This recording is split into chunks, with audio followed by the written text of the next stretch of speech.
हिरवे वाटाणे आणि मेथीच्या भाजीचा सीझन जायच्या आधी तुम्ही ही रेसिपी नक्की करून बघा. असली जबराट लागत होती, खाल्ल्यावर पोटात नुसताच धिंगाणा. मग या की खायला. आणि कसं बनवायचं चला की बघूया.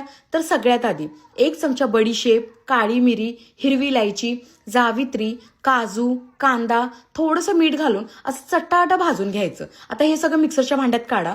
ह्याच्यातच 3-4 पनीरचे तुकडे घालून अशी पेस्ट तयार करा.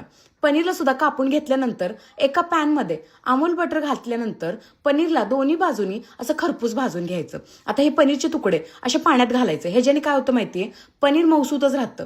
आता फोडणीसाठी तेलात टप्प्याटप्प्यानं आधी अमूल बटर घाला, नंतर जिरं, बारीक चिरलेलं लसूण, बारीक चिरलेला अद्रक आणि खुडलेली मेथी. मी इथं की नाही खुडलेली मेथी घातली. जर तुम्हाला हवी तर तुम्ही मेथी बारीक चिरून सुद्धा घालू शकता. आता ह्याच्यात हिरवे वाटाणे आणि थोडंसं मीठ घालायचं आणि मेथीचं चांगलं पाणी आटवून घ्यायचं. मगाशी जी आपण पेस्ट तयार केली होती की नाही ती